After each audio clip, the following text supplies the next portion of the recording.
ঢাকা-পাবনা মহাসড়কের দুই পাশে প্রায় ১২ কিলোমিটার অংশ জুড়ে রয়েছে অসংখ্য তালগাছ। পরিবেশের ভারসাম্য রক্ষায় প্রায় ২ যুগ আগে সড়কের দুপাশে রোপণ করা হয় তালবীজ। গাছগুলো বড় হলেও সড়কের সৌন্দর্য বর্ধনের পাশাপাশি এতদিন ছায়া ও ফল দিয়ে আসছিল।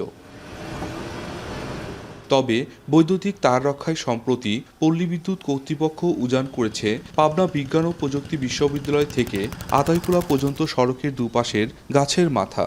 এতে এরই মধ্যে ৫০টিরও বেশি গাছ মারা গেছে, বাকিগুলোও মৃতপ্রায়। এতে ক্ষুব্ধ স্থানীয়রা।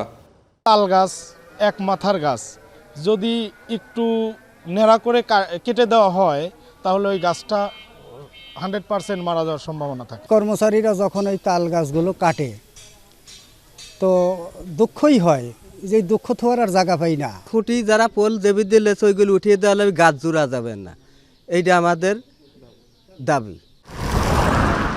যদিও পল্লী বিদ্যুৎ ২-এর কর্মকর্তাদের দাবি জনস্বার্থেই নিয়মমাফিক কাটা হয়েছে গাছ। আমার সার্ভিস কোড অনুযায়ী বলা আছে যে কোনো সাক্ষাৎকার দেওয়া যাবে না। সাক্ষাৎ নিতে চান, কোনো একটা ক্লিপ নেবেন বা একটা প্রেজেন্টেশন দেবেন, রিপোর্ট করবেন।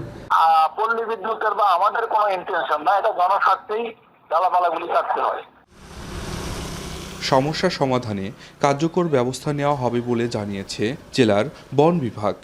সমন্বয় সভাতে তুলব, এখানে জেলার সব অফিসাররাই থাকে, ওইখানে আমরা ডিসি মহোদয়কে অনুরোধ করব এ ব্যাপারে ব্যবস্থা নেওয়ার জন্য। এটা খুবই একটা খারাপ উদাহরণ যে আমরা এই রাস্তার পাশে কাউকে না জানায়, সংশ্লিষ্ট কোনো কর্তৃপক্ষ জানে না, আমাদের ডিসি মহোদয় জানে না, আমরা এইভাবে গাছ কেটে নিচ্ছি। এই অবস্থায় গাছ ঠিক রেখে বিকল্প ব্যবস্থায় বিদ্যুৎ সরবরাহ নিশ্চিত করার দাবি জানিয়েছেন স্থানীয়রা। মাসুদ রানা, এখন পাবনা।